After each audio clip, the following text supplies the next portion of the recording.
திமுகவினுடைய வேட்பாளர் பட்டியல் நேற்றே வரும் அப்படின்னு சொல்லியிருந்தாங்க. ஒரு பெரிய பரபரப்பாக எதிர்பார்க்கப்பட்டது. ஆனால் என்ன ஆச்சு திடீர்னு அங்கே சமாதி போனாங்க, வேட்பாளர் பட்டியலை வச்சுட்டு வாசிப்பாங்கன்னு எதிர்பார்த்தோம். ஏதோ ஒரு டிலே நடந்துகிட்டே இருக்கே திமுகவில். என்ன காரணம்னா இந்த வேட்பாளர் பட்டியல் டிலேக்கு? கூட்டணிக்குள்ளார பிரச்சனைகள் அப்படிங்கிறது திமுகக்குள்ளார முதல் நாள்ல இருந்தே இருக்கு. இந்த விஜயோடைய வருகை எந்த கட்சியோடைய கூட்டணிக்குள்ளார அதிக சலசலப்பை ஏற்படுத்தி இருக்கு அப்படின்னா திமுக தான். ஏன்னா ஏடிஎம்கேக்குள்ளார யாரும் பெருசா எனக்கு அதுக்கு தெரிஞ்சு மயங்கின மாதிரி தெரியல.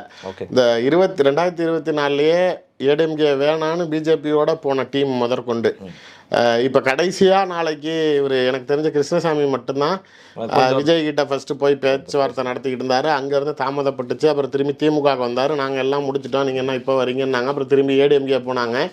கடைசி நேரத்தில் நீங்கள் எங்ககிட்ட வரீங்கன்னு சொல்லி இப்போ அவரை எல்லாரும் தனித்து விடப்பட்டு இப்போ ஏதோ 60 தொகுதியில் வேட்பாளர் போடுறேன்னு சும்மா சொல்கிறாரு. டெபாசிட் வாங்க மாட்டாரு எடப்பாடி அப்படின்னு கூட கோவத்தில் பேசுறாரு அவர்.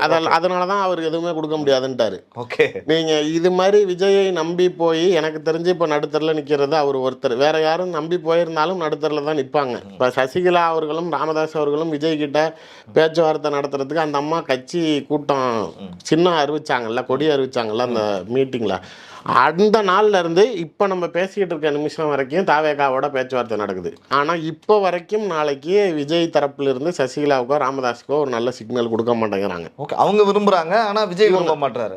இல்லை, டிமாண்ட்ஸுங்கிறது ஒரு ரிக்குவயர்மெண்ட் அதிகமாகுது. ஃபண்டு இல்லை எதாக இருந்தாலும் சீட் ஷேரிங்கு கவுண்ட்டு அப்படிங்கிறப்ப அவர்களோட எதிர்பார்ப்புகள் ரொம்ப பெருசாக இருக்கிறதுனால தான் இதனால தான் அதிமுகவுடைய கூட்டணிக்குள்ளார விஜய் போகலை.